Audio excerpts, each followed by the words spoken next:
Welcome back. This is By the Book, and we're your married relationship coaches. I'm Sent. I'm Sel. And today we're talking about Ready to Love, Season 7, the opening episode. We got to meet everybody, and honestly, I'm thanking goodness it was 16 instead of 20 because it's hard to keep track in these early episodes of the seasons. I get excited when they start whittling it down. Yeah. But we got an intro to everybody, which was a bit much. I'm having a hard time with names. I'm not even going to lie. We also got to see a first in this episode, which was a season 3 couple, Rashid and Simone, get engaged on the actual set. So that was nice. I have to admit, season 3 is not a season that we've watched, so I wasn't familiar with them. Yeah. But I mean, hey, congratulations. Right? Right. That's awesome. So, like I said, I'm having a hard time with all of these people and all of these names, the personalities, the careers, the ages, all of this, y'all. So we're just going to jump into a few key moments and conversations that have happened in this episode and just talk about those, break those down, talk about the individuals involved. Right. So I think one interesting conversation that we did see happened between Corvea, was it Lyndon and Demario? Yeah. Okay. So Corvea is a very independent girl. She's only 31, but she's very independent. She's very strong-minded about life, and about dating. Yeah. And we see Demario, who's a very kind of confident guy, more of an alpha guy. And as the three of them are having a conversation, it really stood out to me that Lyndon was very uncomfortable. Yeah. It seemed like the conversation hadn't even went left yet. Yeah. And Lyndon was kind of just sitting back like, what do I do? Why am I here? Yeah. Because the conversation was truly just between Corvea and Demario. Yeah. So as the conversation continues to unfold, it's almost like it was a setup for him to end up talking about him having roommates. She was talking about independence, and she had to be with a guy who lives by himself. And Demario's like, hey, that's not a problem for me, big alpha guy, whatever. And she turns and asks Lyndon, do you live alone? And he laughs and said, no. Which, she gave a lot of pushback to. Some people are more hesitant, they don't want to make anybody feel bad. But she didn't have really any qualms about going ahead and saying man up, basically. Pretty much. He tried to make a couple of excuses. His landlord was selling his apartment building and he's working full time and it's hard to look for a place. But yeah, he's approaching his mid-30s. Yeah. Women don't want to hear that. No. I mean, no, and women should hear that, to be honest with you. Get your house or non-house in order before you start dating, Yeah. And there's nothing wrong with that. There's nothing wrong for a woman to expect that. Yeah. Before a man began to approach you. Get your house in order. Get things in order before you approach someone. And in that way, your relationship can be in order as well. And so he wasn't prepared really to be on this show. No. And it is bizarre. I mean, as you get into your 30s, having roommates screams, college days. Yeah. No one wants to be a grown woman trying to set up, a date and go back to somebody's house, and it's got to always be your house, or you got to go to his house and it's full of guys. Yeah. And y'all are just trying to hang out. That's an uncomfortable situation. That's something that should definitely stop, I think, by your 20s. I totally agree. And I think it's unfortunate that women in our modern society has had to kind of deal with situations like this. I never seen such. I never dealt with that in my 30s. Obviously, it's not too uncommon because even she said, this is pretty Miami of you, And so it could be some things that are kind of regional. Yeah. But I kind of know some. When I was in my 30s and early 40s, I knew some guys that was still like roommating, and things of that sort, or even living at home with their parents. Unfortunately, I wouldn't say that it's common, but I will say it happens. And those same men that I knew, they were actively trying to engage and date women. Even within that situation, without getting things in the proper context and the proper order to say, yes, I'm ready to date. No, they were out there single and ready to mingle. That's unfortunate. I don't even know what to say about that. Yeah. So, another person who kind of stood out to me as being a little odd was Z. I think she said her real name is Zulinka, so we'll just go with Z. Odd in what kind of way? I don't know. It's like quirky, maybe. Okay. A little bit. She was having a conversation, and if you can pull it up real quick while we're talking, because I don't remember the name of the fella she was having this conversation with. But she's sitting like kind of in a bar setting, having a conversation with him, and she just really seemed all over the place. Now, she talked about an alpha man, him being an alpha man, and then she says, I'm an alpha woman though, so and he's like, okay, so how does that work? Like, what do you say? And when she has her like confessional, she's like, I don't know how he's gonna deal with me. And I'm thinking to myself, okay, well, if an alpha man can't deal with you, then what kind of man can? Like, what are you saying you need? What is it that you're looking for? From anyone. You know, an alpha man should be able to handle, and I really hate that terminology, an alpha woman. Right? Makes sense. I don't know what it was just like she was just talking to hear herself talk at that point. And then she asked him if he cared if he was dating a virgin, and he's like, I'm open. And then she's like, well, I'm a virgin. No, I'm just kidding. I'm like, girl, what are you doing? Like, you're already playing games. These people don't even know you. Yeah. Well, actually, I believe, y'all can let us know in the comments, but I believe it was DeMario again. Okay. He's getting a lot of play. People like him. Yeah.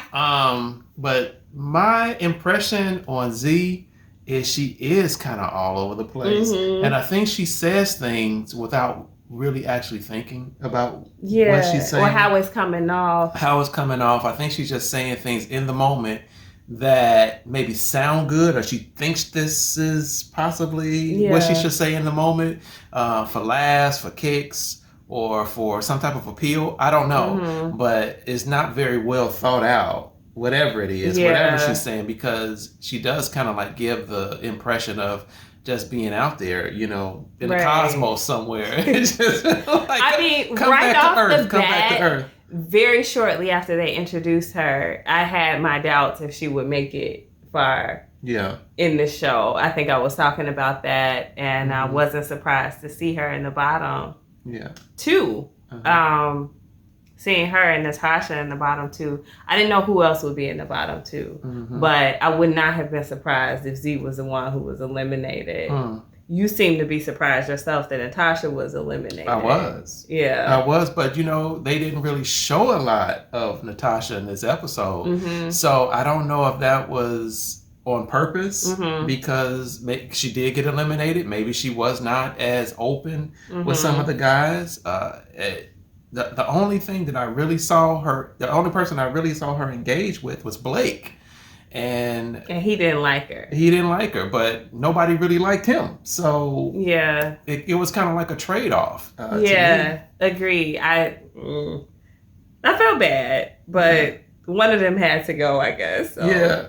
So they eliminated her. I wouldn't be surprised if Z gets eliminated next week. It would not unless she changed her tactic.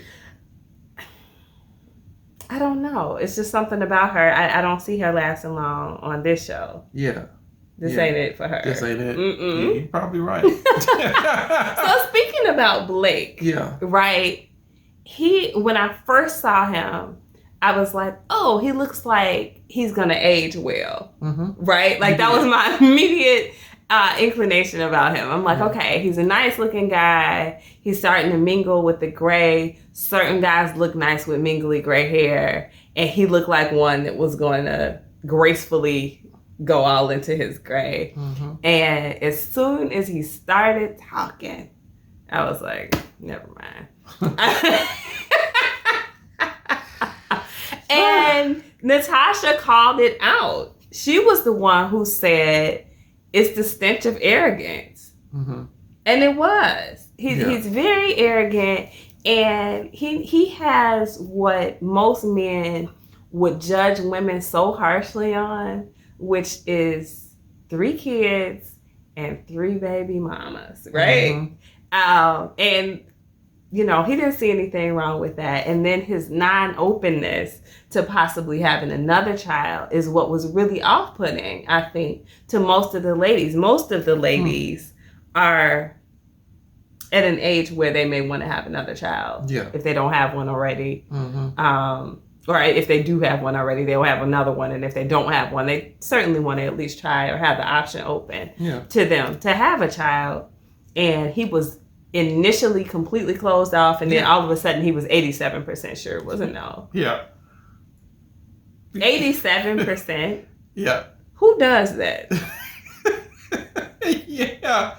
My initial thought on Mr. Blake was he reminded me of I think it was what's his name from last season? My goodness. I probably even Samson? Not Samson.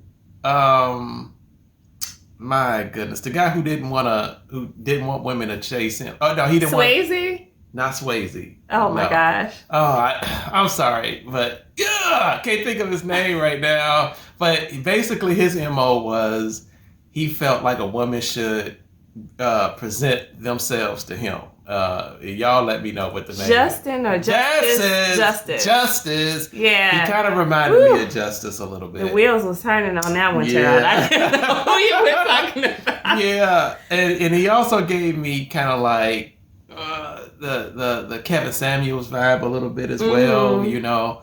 And so I don't think he was there really ready to get to know women. To me, it felt like he was there to kind of like school women and get them in order with him and who he thinks and how he thinks he should be. Yeah. And so I think that was definitely a conflict, and he did come off as arrogant. He did. He definitely came off very off-putting. He's not going to last long. Wasn't surprised at all that he was in the bottom 2. He will probably, my prediction is he'll be in the bottom 2 next week as well. Yeah. But lucky for him, there was little Dre to bail him out. And my husband and I did talk a little bit beforehand about the elimination of Dre versus Blake, because he was curious as to why Dre was the one kicked off. Yeah. And I'm like, well, because nobody really, right? Like, Dre may not have been arrogant. That may not have been necessarily his issue. Yeah. Right? But still, nobody was vibing with his personality. So it's not like he has this killer personality. He seemed a little maybe insecure. That's kind of off-putting to most ladies. He seemed a little goofy, like, you know, like a little bit of a lamer vibe to him. So that's not going to appeal to women in the first place. And then add to that he's about, 5'2", and kind of slender. Yeah. Women want to feel like women in a relationship. Yeah. You can't. And now I'm not one who says like it's good to have a hard and fast cutoff for height or something like that, right? Yeah. But no matter what man that I'm with, it could be a range of heights. I can't feel big next to you. Like, I don't want to be bigger than my man. Yeah. That's uncomfortable to me. So, and I think, honestly, a lot of women feel like that. And one of them even said it, and boy, if I could call her name, I don't know who it was, but one of them said, like, I'm tall. I want to be with somebody who is bigger than me. Yeah. And that's reasonable. And it's a big reason why I think he got booted. Well, I felt kind of sorry for the little fella. And I really, I don't think that the Ready to Love producers or whoever made the decision to put him on the show, I think that was very cruel of you, to be honest with you. I really, really do. They knew when they put him on the show, it was going to be for kicks and laughs at his expense. Yeah. And fortunately, the women who are on this show for this season were very tactful to him and did not shun him. Well, he wasn't wholly obnoxious, right? Yeah. You know, I'm not saying he had a great personality, but he didn't have an offensive one. You know, sometimes smaller guys, shorter guys, they have real obnoxious personalities, probably because they have been made fun of or they have been mistreated, and they get this like chip on their shoulder and a little edge to them.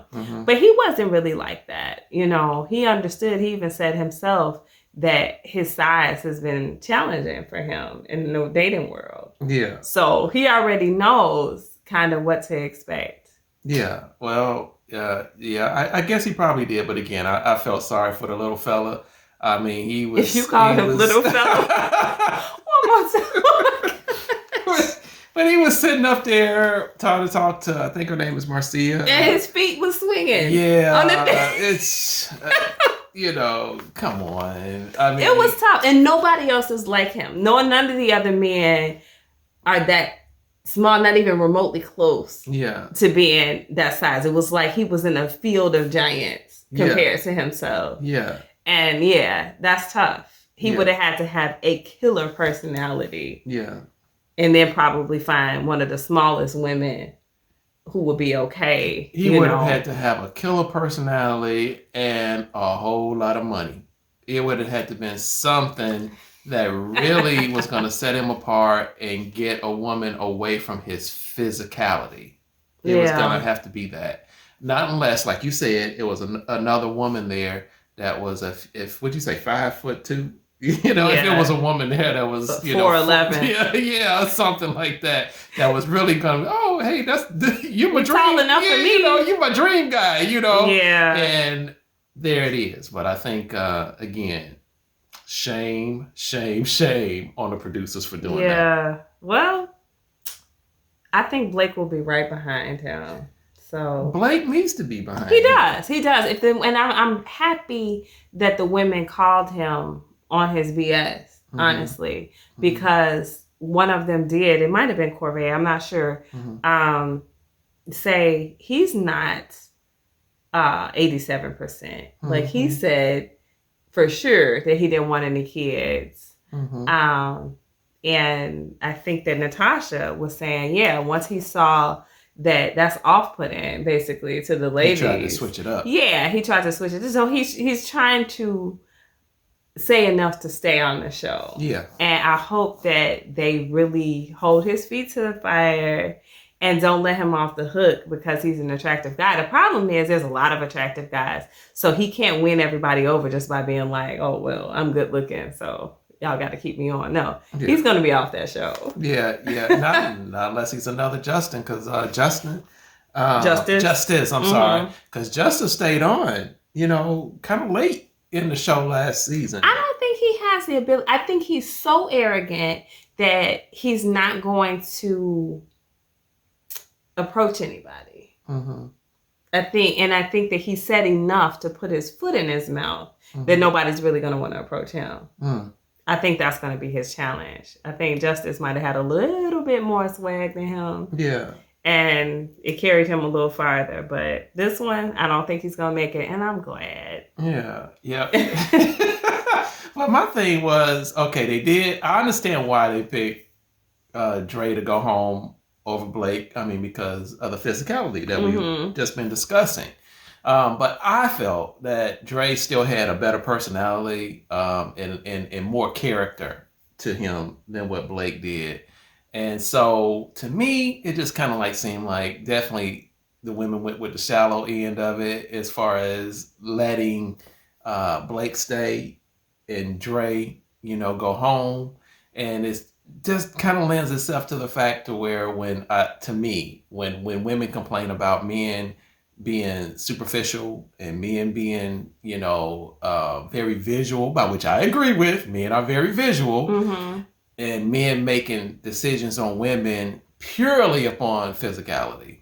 And so you have I felt like Dre was a bit, I think his personality was all right. He could have been a little bit off-putting, I guess. Maybe a little bit socially awkward a little bit. But I do think he had a little bit more to his character than Blake did. I don't agree. I mean, no. He wasn't arrogant necessarily. Yeah. But that doesn't mean that it was better. Mm. He still was off-putting. He still was a little dorky. He still was not appealing. And so just because his unappealingness was here and Blake's unappealingness was here, neither was necessarily here or here. Yeah. They're just on opposite ends of the plane. Yeah. So no, now you've got two people who are equally unappealing. Yeah. But one of them is tiny. Yeah. And one of them is attractive. Yeah. So I think that's the only thing that probably edged them out. Of course. But it's not going to be for long. I mean, you see they were both in the bottom. I could really, maybe talk a little bit more about it if Blake wasn't even in the bottom. Yeah. Yeah. They just look totally past. Yeah. They were neck and neck, though. Yeah. So I commend the ladies for calling him on. Yeah, I do. Wow. I do. I think they did a good job of identifying who they knew nobody was going to deal with. Okay. Well, that I'll give them credit on that, but dang, the little fella, he was okay. Y'all let me know if y'all would have talked to Dre. Because, no. Oh my goodness. He was all right. I mean, he was good for a few laughs. He seemed like he was really trying to get his comedian thing going. I mean, I thought women like men that are funny. That was Dre. Little fella. That don't mean they want to be with him. He's not most people's cup of tea. Put it like that. Somebody's for everybody, but he wasn't for any of the women on that show. So anyway, guys, let us know your thoughts. Of course, we did not touch on every single person.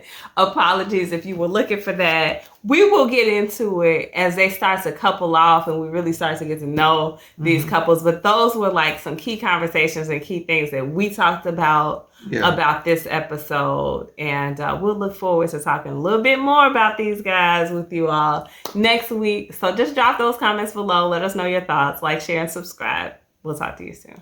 Bye.